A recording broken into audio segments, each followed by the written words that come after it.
pessoa que começa a detectar, né? Ter aquele detector de coisas que muitas vezes estão inseridas e constantemente a gente fala, não posso, não tenho, não vai dar. Olha, essas palavras você tem que tirar do teu dicionário e diga aleluia. Na mente de Deus, o homem ele tem que avançar, ele tem que progredir, ele tem que crescer. Ele fez isso. Se você quer saber quem Deus é, Ele está aqui nessa palavra, independente de qualquer experiência. Se você quer enxergar Deus como Ele é, você tem que ler a sua palavra e deixar o Espírito Santo te mostrar. Agora, se eu vou ficar com aquilo que o pessoal está achando a respeito de Deus, esse é o problema. E onde há a falta do conhecimento, do entendimento revelado do Espírito correto a respeito de Deus, aí estão os prejuízos. Se está programado para que as pessoas andem de fracasso em fracasso, de derrota em derrota, não é essa programação que Deus tem para a nossa vida?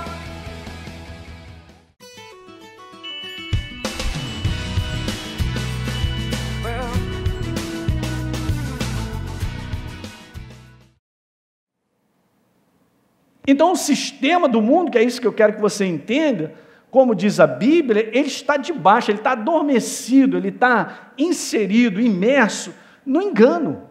Vê comigo aqui em 1 João 5,19. Vai acompanhando comigo esse raciocínio, que você vai chegar lá. 1 João 5, pastor, o que isso aí tem a ver com deserto? Vou te falar. 1 João 5, verso 19.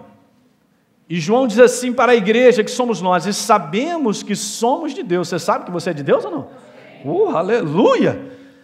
E que o mundo inteiro, o quê? Está adormecido, está morto, está nas mãos do inferno. Como é que o inferno guia? Como é que o inferno dirige? Através do engano, através da mentira. Está dando para entender isso aí? Então eu quero te dizer que o sistema do mundo, gente, tem como base o fracasso, a derrota, a mentira, o engano. Tudo que é feito para que o homem caia nas ciladas para destruir a sua vida. Ciladas de destruição de família, nós conhecemos várias delas. Ciladas para destruição da vida financeira, várias delas, inclusive muitos dos anúncios. Meu irmão, começa a comprar agora, que maravilha! Compra tudo e só paga daqui a 6 meses. E o cara todo alegre, feliz lá, e aquele tipo de atração, né? Trazendo atração para o cara comprar e depois ficar todo endividado. Aí ele tem a linda TV que ele quer e a geladeira só tem água para as crianças. A mulher briga com ele todo dia. O cara fica 3 anos para pagar a sua dívida. Alguém está entendendo que todo o sistema desse mundo é para derrotar o homem, não para levantar o homem? Agora, se nós temos a sabedoria de Deus, nós vamos começar a enxergar tudo isso e a gente não vai deixar ser comprado por isso. Que alguém diga amém. Amém. Pastor, vai falando aí que eu caí numa dessa agora nas Casas Bahia, agora que está uma queima total. Eu estou vendo na TV, a queima é total, eu tenho que ir lá. Casas Bahia, aleluia. É um carnê em cima do outro, pastor, aleluia. Eu fiquei impressionado, eu saí com a Deise, estava com o meu salado e tal. Aí eu estou vendo aquela multidão assim parada no chão. Eu falei, cara, que está acontecendo? Alguém morreu? Chama o médico. Ô pediatra, eu cuido do pé, eu sou pediatra, eu cuido do pé. A minha especialidade é pé, eu sou pediatra. Aí, rapaz, daqui a pouco eu estou olhando, aquela multidão, tudo olhando para um lado. Só falei, alguém morreu, alguém está passando mal, vai se suicidar. Vamos lá olhar também, né? Uma baita de uma TV, porque era o último capítulo da novela, sei lá das quantas, sabe? Eu falei, o que é isso, rapaz? Mas era uma multidão, gente. Pra você ter uma ideia, eu fui passando com a deles, foi terminando, que o cabra deu um beijo na menina, aí começa a sair aqueles negócios lá, aquela multidão saiu assim, desperta, falei, vamos atropelar aqui. Que é isso? Porque o cara está agarrado naquela tela ali que faz a cabeça dele. Através da venda daquela imagem e de atitudes e comportamentos, de teorias, de tudo que foi passado ao longo dessa novela, ou das novelas, ou de qualquer coisa que tem aí que o inferno quer. As pessoas estão dominadas. E elas não sabem o quanto elas estão contaminadas. Então o cara vai assistindo cada vez mais isso, qual é a conclusão que ele tem de família? Não dá, a família não dá certo mesmo. É isso mesmo, aí vai aqui lá e tal.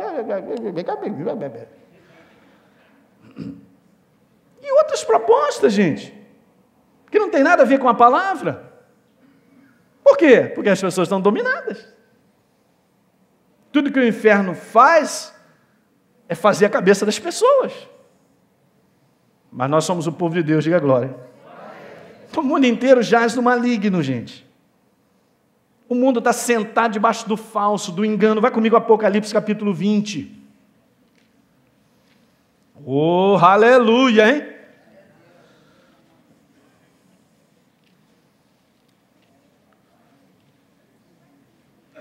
Apocalipse capítulo 20, verso número 2.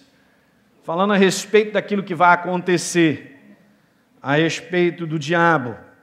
Então ele, o Senhor, segurou o dragão, a antiga serpente, que é o diabo, Satanás, e o prendeu por 1000 anos. Agora, preste bem atenção, porque o detalhe do verso 3 é que fala aquilo que ele faz. Lançou no abismo, fechou e pôs selo sobre ele, para que não mais, o quê? Nações são povos, povos são pessoas. Não mais enganasse. E o engano do inferno é para que a pessoa morra, seja destruída. O engano mata, rouba e destrói.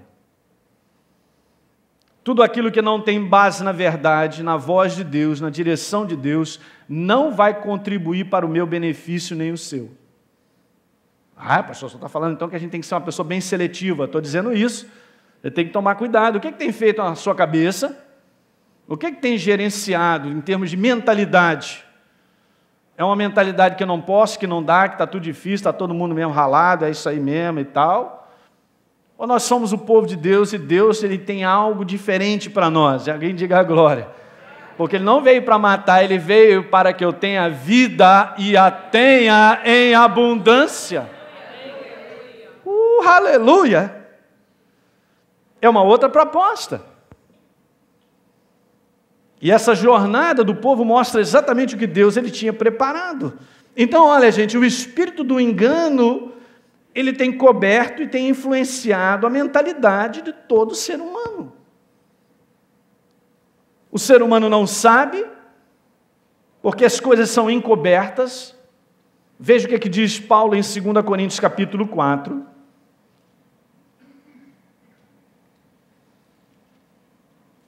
Ele diz assim, no verso número 3, mas se o nosso evangelho ainda, 2 Coríntios 4, 3, ainda está encoberto. Que negócio é esse encoberto? É para os que se perdem que está encoberto, disse ele no verso 4, nos quais o Deus desse século, está falando do diabo, cegou os entendimentos dos incrédulos para que não resplandeça a luz, a verdade do Evangelho da glória de Cristo, qual é a imagem de Deus. É claro que engano é trevas, luz é verdade. Você foi liberto das trevas. Mas será que o povo de Deus foi totalmente liberto para ter a mentalidade de Deus? Ou ainda tem esse resíduo registrado de uma mentalidade de fracasso, de derrota, de coisas não darem certas? De frustração? Nós temos que limpar isso, queridos. Que alguém diga aleluia. Tome cuidado com isso. Eu tenho falado aqui na igreja. Seja uma pessoa que começa a detectar, ter aquele detector de coisas que muitas vezes estão inseridas e constantemente a gente fala, não posso, não tenho. Não vai dar. Olha, essas palavras você tem que tirar do dicionário e diga aleluia. Não posso, não tenho, não vai dar. E cada vez mais, então, o inferno vai sugerindo isso, e cada vez mais eu vou ficando restringido. Cada vez mais eu vou ficando restringido. Eu vou olhando a naturalidade, eu vou vendo a restrição, eu vou olhando a restrição, daqui a pouco eu estou esmagado na parede. O que você vai fazer? Nada. Vou ficar aqui. E assim as vidas das pessoas estão acontecendo isso. Os anos passam, em vez de progredirem, elas regridem. Deus providenciou para que o seu povo crescesse, fosse abençoado, diga aleluia. Essa é a providência de Deus. Está dando para entender isso aí, queridos? O engano, ele quer impedir a qualquer custo que nós enxerguemos a verdade sobre o que Deus tem preparado para nós. Mas o retrato daquele povo no Velho Testamento é justamente para nós olharmos aquilo que não se deve fazer. Você sabia que a gente aprende muito como não se deve fazer? É impressionante. O que mais tem ao nosso redor é o que não se deve fazer. Então, uma vez que eu tenho a verdade que mostra o que eu devo fazer, eu vou só olhando, aquilo não é assim não, aquilo não é assim não, aquilo lá não é assim não. Então o Velho Testamento, em termos de ensino, mostra um povo que Deus amava como ama cada um de nós, ele continua amando porque Deus é amor, diga glória. Mas ele nos ensina muitas coisas. O povo não enxergava isso. Então, na mente de Deus, vai guardando isso aí, na mente de Deus, na mente dele, porque a mente dele é a sua palavra. Na mente de Deus, o homem ele tem que avançar, ele tem que progredir, ele tem que crescer. Ele fez isso. Então, se a minha vida ela não se encaixa esse padrão do que ele tem para mim, para minha família, eu estou errado, ele continua sendo sempre certo, e eu nunca verei construção. É muito importante a gente desligar mentalidades erradas, quebrar isso, diga glória. E por incrível que pareça, a gente aprende muita coisa errada dentro da igreja também, que não tem base em verdades, tem base assim, sei lá, sentimento, no que o cara passa, na experiência. Sabe que um dos grandes erros do povo de Deus é ele querer interpretar as experiências que passa. Ele quer interpretar as experiências, e aí daqui a pouco ele fica traduzindo Deus pelas experiências. Daqui a pouco então alguém chega à conclusão de Deus porque passa uma situação, e porque passou ou está acontecendo aquilo, ele tira logo a conclusão de Deus. É errado, bom. Se você quer saber quem Deus é, ele está aqui nessa palavra, independente de qualquer experiência. Ah, pastor, mas olha só, a palavra de Deus diz que Deus cura, mas olha, o pastor fulano de tal morreu. Morreu doente. E aí, como é que fica? Não me disse nada. Deus continua dizendo, eu sou o Senhor que te saro. Se a experiência dele foi a morte, eu não sei, não conheço a vida dele, não vou julgá-lo. Agora, eu não posso declarar, por causa da experiência dele, não é a vontade de Deus curar todos. Ei, o que é isso? De onde é que a gente tira isso? De uma experiência. Se você quer enxergar Deus como Ele é, você tem que ler a sua palavra e deixar o Espírito Santo te mostrar. Agora, se eu vou ficar com aquilo que o pessoal está achando a respeito de Deus, esse é o problema. Vá comigo a Jó, porque essa semana eu li esse verso. Oh, aleluia! Jó capítulo 38. O livro de Jó é um livro de 42 capítulos, onde 40 capítulos, não, vamos botar 39. Como diz aí popularmente, Jó e seus amigos viajam na maionese. Falando palavras sem sentido, uma porção de coisa e tal, e daqui a pouco diz, o problema é você mesmo, olha, mas sabe o que também é também? Eu acho que Deus te esqueceu, sabe uma coisa? Uma embolação de pensamentos, de ideias, por uma experiência que Jó estava passando. E de repente, quando chega lá no capítulo 38, é a vez de Deus começar a entrar nessa história. E aqui diz assim, Jó, capítulo 38, você já abriu? Depois dessas besteiras todas, está na minha tradução, está escrito isso aqui. Depois disso, o Senhor, de meio de um redemoinho, respondeu a Jó. Ô Jó, quem é esse que escurece os meus desígnios com palavras sem conhecimento? Você sabia que nós temos que ter um cuidado muito grande nas nossas palavras a respeito daquilo que pensamos a respeito de Deus? Porque no fundo nós somos desconhecedores. Não tem como eu tirar entendimento de Deus da minha cachola, do que eu acho, do que eu penso, do que o irmãozinho está passando, ou a situação que está acontecendo. De onde é que a gente tira isso, gente? Que Deus chega e fala para ele, vocês estão tirando essas palavras doidas, vocês estão viajando na maionese? Hã? Porque vocês não têm conhecimento a meu respeito. Vocês sabem quem eu sou? Não. Tanto é verdade, queridos, que eu quero que você compreenda que essas coisas estão associadas. Quando chega no final, em Jó capítulo 42,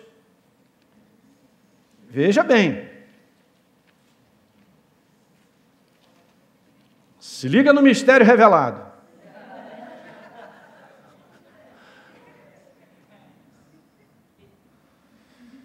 Jó, então, ele já começa a ficar assim, aquele somebody love. Eu estava viajando na maionese.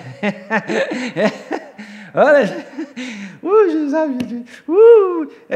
Jó 42, verso 1. Então respondeu Jó assim, eu bem sei que tudo podes e nenhum dos teus planos pode ser frustrado. Quem é aquele, como disseste, que sem conhecimento encobre o conselho? Na verdade, eu falei do que não entendia. Isso aqui não é parecido com a gente, não, né? Não. Senhor. Ok, tudo bem. É o que a gente mais vê. E onde há a falta do conhecimento e do entendimento revelado do Espírito correto a respeito de Deus, aí estão os prejuízos. Pastor, mas como é que pode ter prejuízo dentro da própria casa de Deus? Exatamente. A garantia de nós andarmos no progresso, no crescimento, não causa da parede, não é do nome da igreja, não é do pastor que está à frente, mas muita influência isso, claro que faz. Está no quanto eu conheço e tenho revelação das verdades de Deus no meu coração. E é tudo que o inferno quer, é paralisar você de conhecer verdadeiramente como Deus é, o comportamento dele, a personalidade dele, como ele age, a fidelidade dele, o compromisso que ele tem comigo e com você por aliança ao Filho, ao sangue de Jesus Cristo. Que alguém diga aleluia.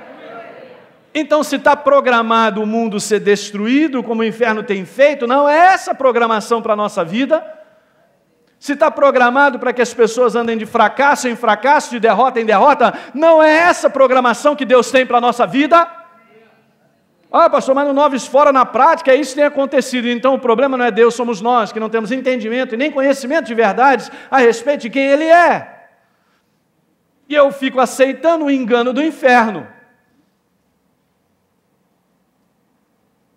Na verdade, falei do que não entendia, verso 5, olha, Senhor, me perdoe, mas eu te conhecia de ouvir falar, mas agora meus olhos te veem. Que alguém diga aleluia. Aí sabe o que acontece nessa história? Jó começa a interceder pelos seus amigos. No verso número 10, mudou o Senhor a sorte de Jó. Engraçado que a mudança vem após um conhecimento, um entendimento. Pastor, onde é que está a mudança da minha vida? Para eu sair desse deserto, que só tem calango, escorpião, aranha caranguejeira. Quando você começar a crescer e ter entendimento, conhecimento revelado do Espírito do Senhor sobre as verdades de Deus na tua vida. Porque quando eu tenho conhecimento e entendimento de quem Deus é, as minhas atitudes e comportamentos serão diferentes, e isso faz diferença. Por que o povo ficou 40 anos no deserto? Porque teve um comportamento tupiniquim, teve um comportamento de reclamar de Deus, de murmurar, Senhor, qual é, meu irmão? Trouxe aqui para o deserto para a gente morrer. Meu irmão, se fosse eu já tinha pegado o lança-chama. Quer dizer, é a vontade, né?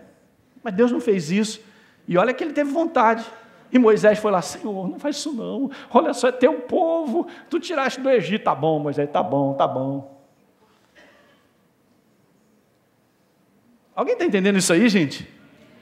Você sabe que a gente chega a uma conclusão prática de que muitos desertos que não terminam na nossa vida em áreas é pura falta de conhecimento e entendimento de verdades. Porque se eu ponho em prática, essas coisas começam a acabar na minha vida. Quem está entendendo o que eu estou dizendo aí? Aleluia! É justamente aquilo que o povo não tinha. As declarações daquele povo ao andar pelo deserto, ou sair da escravidão, eram declarações que mostravam que eles não tinham conhecimento do Deus a quem eles serviam.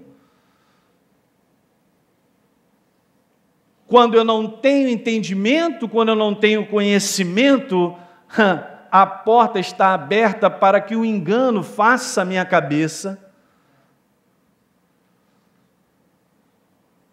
Quem está entendendo isso aí? Glória a Deus!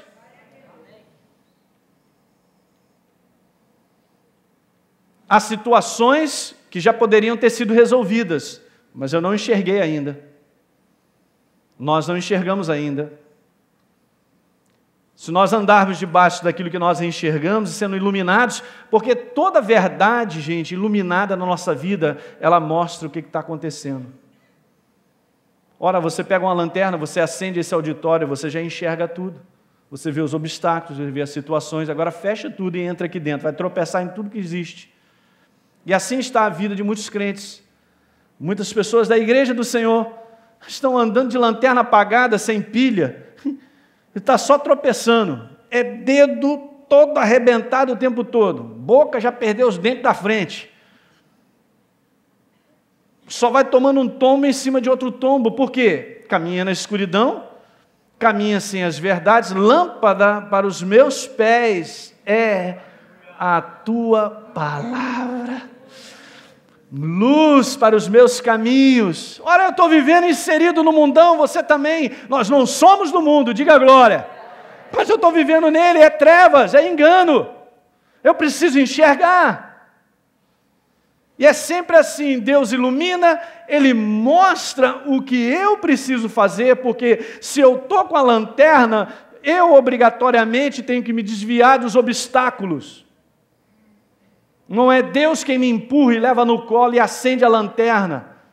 Eu tenho que andar com base naquilo que eu enxergo. Se eu enxergo, então eu ando. Alguém diga aleluia? É assim que funciona. Na área de finanças, na nossa vida. Na área de família, comunicação, em todas as nossas áreas. Então, olhar para deserto é olhar aquilo que a gente vai conversar um pouquinho a partir do próximo domingo, é olhar um lugar que é de passagem. Que alguém diga glória. É um lugar de passagem. Diga, de passagem. Fala para o teu irmão, de passagem. Aleluia. É, pastor, mas eu estou nele há um tempão.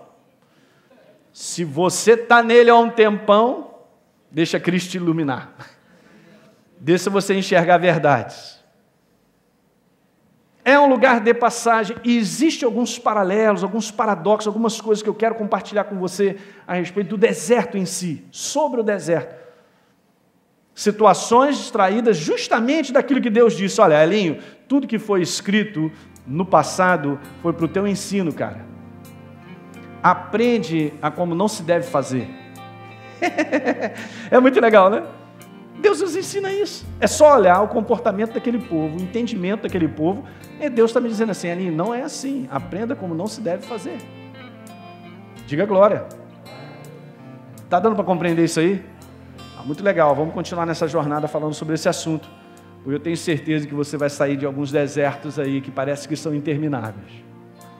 Justamente porque nós precisamos enxergar aquilo que Deus vai mostrar para nós. Amém, queridos? Vamos ficar de pé, vamos orar. Glória a Deus.